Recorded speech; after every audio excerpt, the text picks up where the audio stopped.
All right, what is going on, everybody? Welcome back to another day of SaberSim's DFS office hours. It is Tuesday, January 9th of 2024 here. Looking ahead, we have a 5-game NBA slate as well as a 10-game hockey slate. For those of you who are new here, welcome. My name is Andrew. I'm one of the coaches over here at SaberSim. This is a show where we go over how to use the SaberSim app, answer any and all DFS-related questions.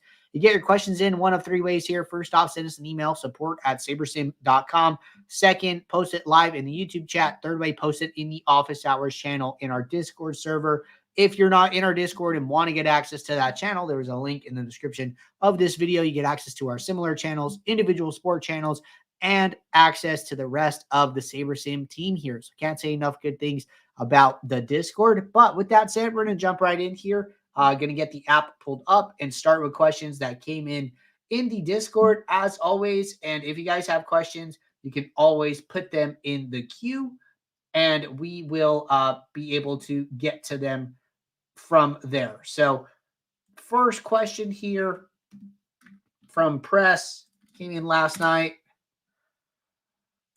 Question says, is it a good idea to utilize 5% of my bankroll into each and every slate, including early, afternoon, main, and every single showdown? I've been doing it for a month now, and I've been profiting every time by the end of the day, but I'm not sure if I'm hurting myself in the long run. So it looks like my man Shady Advice jumped in a little bit here.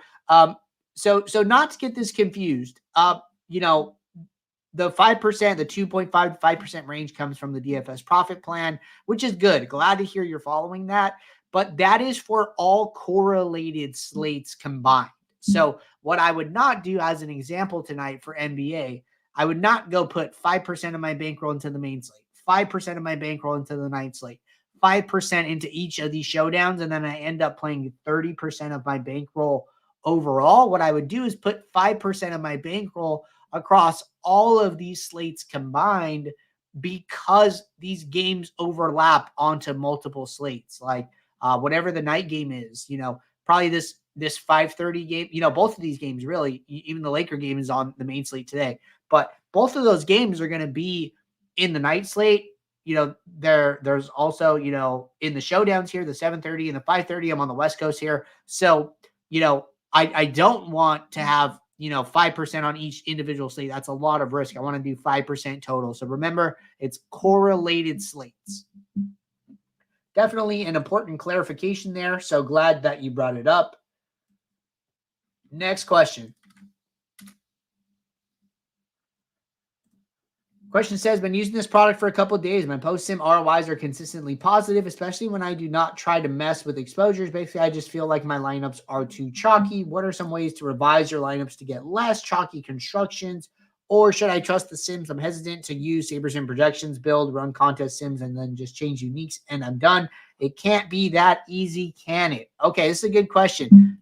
This is a mindset that a lot of people have to work out of here, coming from other tools and optimizers to SaberSim. A lot of other tools, it's just an optimizer. You have to put in all these rules, groups, all of these guide rails to try and try and create lineups that are have a good chance of taking down your contests.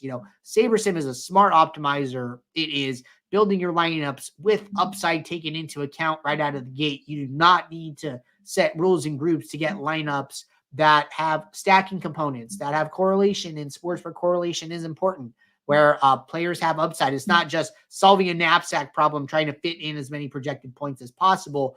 Through our play-by-play simulations, through the way that we randomly sample the simulation database each and every time we build your lineup, we're able to take these things into account for you here. Now, I'm not saying that, just click the button and print money. That's not what I'm saying. There are definitely ways to add value to SaberSim, but what I would focus on really is, are there situations where you can add value? And number two is, I think you're doing the right thing here by studying your post-sim ROIs. I think what you could do is an experiment here where it's like, say your post-sim ROIs are like 50%. And, for whatever reason, I'm not going to question your reasoning here, about why you feel your lineups are too chalky and you want to get to less chalky constructions. Well, hey, you can go and do that. That's completely fine. See how your lineups grade out when you do that. And then if your sim ROIs are coming in higher, hey, you're on the right track. If your sim ROIs are coming in lower, hey, maybe that wasn't a good value add, and maybe I need to take that away and try to add value a different way. So I am a firm believer there's ways to add value to the app here, help your sim ROIs to be higher, more positive, etc. here.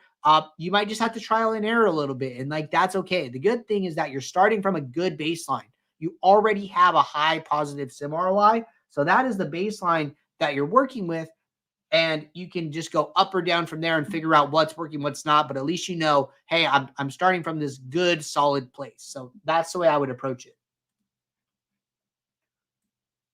All right, question from Hammer. Does it make sense to make PGA builds for a separate contest, 150, 23, etc., like we do for other sports, given that there is no correlation slider? Is there any real edge? Good question. So, the only really time it makes sense to adjust or do multiple builds is if the sliders change. That's typically why we suggest doing single entry and 3 max and then a separate build for 20 max, 150 max, because the sliders are a little bit different. But if you're in golf here, right, and then you go to 150 max, 10 to 50K, if you change this to 3 max and it doesn't move or doesn't move significantly here, then I think it's okay to leave it. Like all these single entry, 3 max, 20 max are all sim diversity 8, and the only one different is 150 max. I'm not opposed to just building them all together here. I think that's like completely fine, just with the small slider change here. So you can definitely build, in 2 builds still. That's like our optimal strategy based on our DFS profit plan. But I think it's okay to adjust it based on a sport by sport basis. So I don't have any problem with building them all together in this example.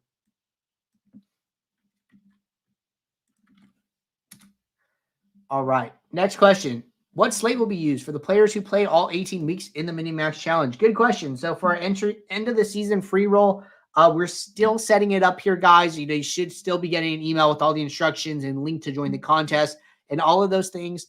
I believe as of right now, don't quote me on it, but it's going to be the Sunday 3-game slate is when we're going to do the free roll here.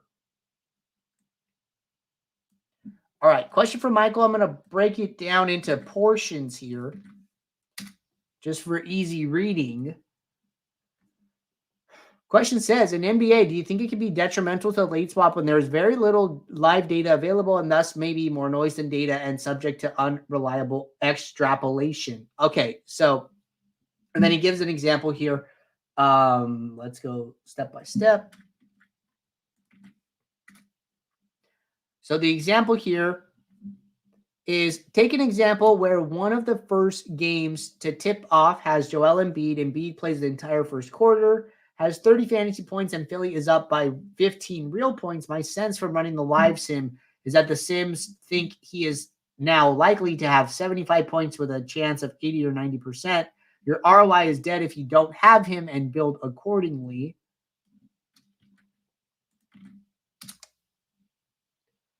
But actually, since he played the first 12 minutes, he's probably going to be on the bench for most of the second quarter. And when you factor in blowout risk, you're not at all dead. And if you don't have him, if there are no big injury changes, I have been tending not to swap between 7 and 7:30 tip-offs. Thoughts? And sorry for the long question. No worries, man. Okay, so this is a good question. So I do want to say that the sim understands this. And the reason the sim understands this is because we still have data for the entire game. We have our projections for the entire game. So we know, like, hey, let's say that we're expecting Embiid to play like 35 minutes. Well, if he plays 12 minutes in the first quarter, we're not going to just, he played 12 minutes in the first quarter. That means he's going to play 12 minutes in every quarter. And now he's going to play 48 minutes in the entire game. We're not going to do that. So we do understand, like, hey, this guy played early. Hey, there's still opportunity for him to, sit and rest and then, kind of go from there. So we're definitely, being careful with, how we're projecting players, how much to play, how that changes throughout the game. But we still understand, like, hey, this guy should play around this much time. If that changes, I'd say like probably, by halftime, maybe that gets like weighted a little bit differently, where it's like, okay, we're through an entire half. What are we seeing? What changed? What's not? What's the score? What's the blowout risk? All of those things. So I wouldn't worry too much about that. The sim's going to be able to take that into account pretty well here.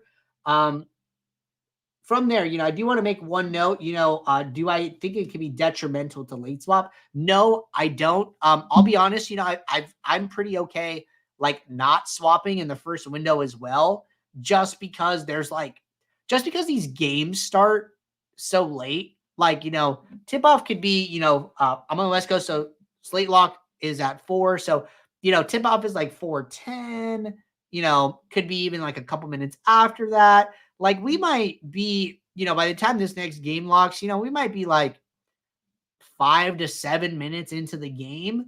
And if there's no news, I might just skip this window and then wait for the next window. So I don't think it's wrong to, wait to do a late swap. I think that's okay. It's totally up to you. I don't think it'll be detrimental to you. I don't think that, I don't think that so much can happen in the first 5 minutes, barring like some huge injury where it's going to like drastically change the slate unless some news breaks from a later game. So that's like really what I'm thinking about. But so those are my opinions on the question, but good question overall. All right. This looks like 2 questions here. First one, if there are no big injury changes, I have been tending not to swap. No, wrong one. Okay. Can someone school me on uniques, and then should you aim for lower ownership? Okay, so 2 questions here. So the first one is mini uniques. Great question. So I'm just going to run some builds here, kick something off so we have some lineups to work with while I jump into this. So what mini uniques are a tool to guarantee diversity between the lineups that you're playing. So if you are building lineups for a 20 max and your mini uniques is set to 1, there are 8 players in a DraftKings NBA lineup. So that means that all of your lineups must have at least 1 player different from one another. So they could share 7 players, but have 1 different.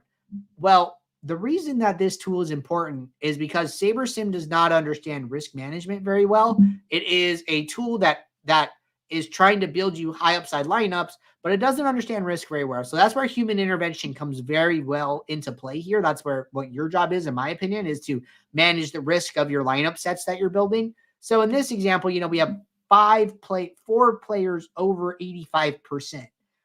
SaberSim is identifying them as good plays. They probably fit well together in lineups and allow for other pieces to be added. So, this is like the core that SaberSim has identified as like a good, strong play. Well, I don't know how you guys feel about having 2 players at 100% ownership in your lineup. It might be a little too much risk for you, right? So by coming in here and using this tool of mini uniques, you're going to make the builder start to make hard decisions about what it wants to do. The builder clearly wants to play these guys at a very high rate. But when I come in here and say, okay, hey, I want to make sure that at least 2 players are different from every other lineup in my set of 20. I want to make sure that 3 players are different. Now the builder starts having to make sacrifices about who to move around, who to change. And in this example, it seems like one thing that I'm seeing here is that it really wants to play Vince Williams. I think Vince Williams is a very strong play. It's moving all the other pieces around him rather than moving him specifically. So here we see Vince Williams at 95%, at a mini uniques of 4. Some of these other guys moved down, like Killian Hayes went from 100% down to 65. Who else moved? Marcus Smart and Boucher. It still likes Marcus Smart. It still likes Boucher at a little bit of a lower value. These guys are at 65% and 70 as opposed to 85 plus.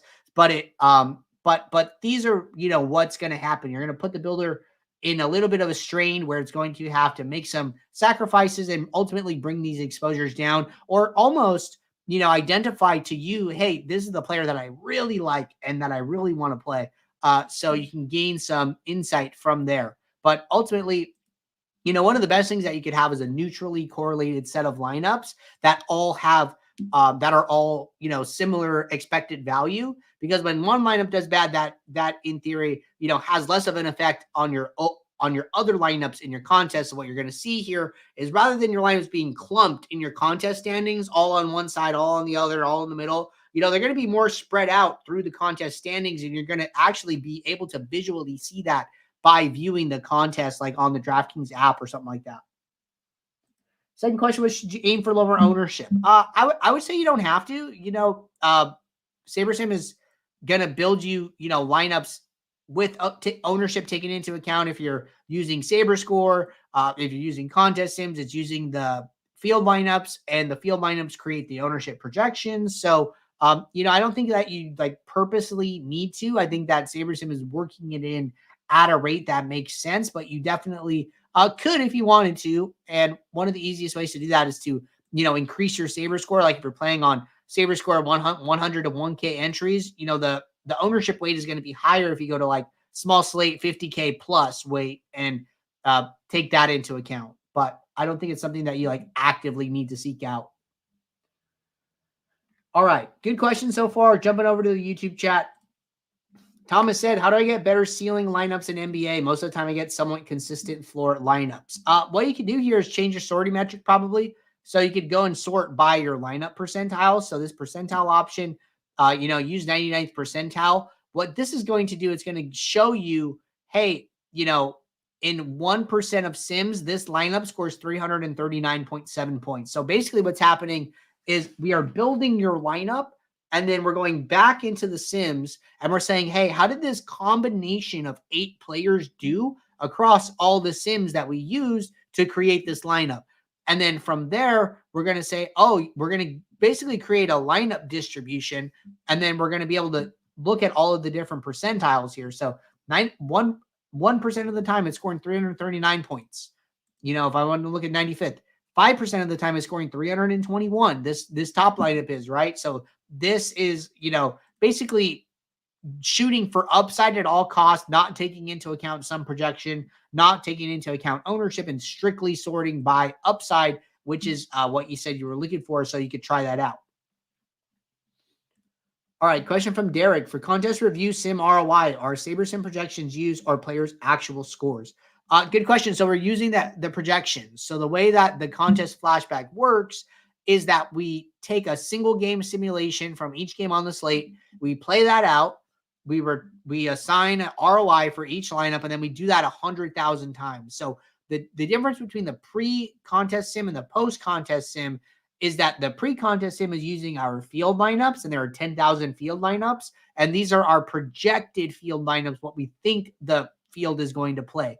Now, when we do the post-contest sim, we're actually using all the lineups from the contest that were actually played. So we're seeing the actual lineups that were played. We're seeing how many lineups that were played, and we're running them all through the contest sim. So the field lineups for Classic Slate right now are 10,000 field lineups. But if your contest has, 20,000, well, in the post-contest sim, we're using all 20,000 lineups when running it and returning those sim ROIs. So if I were to trust anything, I would trust the post-contest sim ROIs even more. Thomas said, can you explain my metric? Yeah, so on the Pro and Ultimate plans, you have the ability to create custom metrics. And if you create one, my metric is the default name. So if I were to go in here and say, my projection, some value. So what I'm doing is I'm recreating the projected score here, which is, it's rounded here and projected score 279.0. And then in my metric, it's 278.95. So it looks like it's to another decimal place here. But that's what I'm doing. So it's just the default name for the contest sim here. And then if I wanted to, I could come in here when I do it and change it, or I could update it, etc. So you can also trash them by hovering over here on the right. Their trash icon should pop up, and you can trash it. But all right, looks like we're all caught up with questions in both the Discord and the YouTube chat. Appreciate you guys tuning in as always, and we will be right back here tomorrow, Wednesday, 2 p.m. Eastern for our next show. So until then, everybody, take care. Good luck. I'll see you all. Thanks. Bye.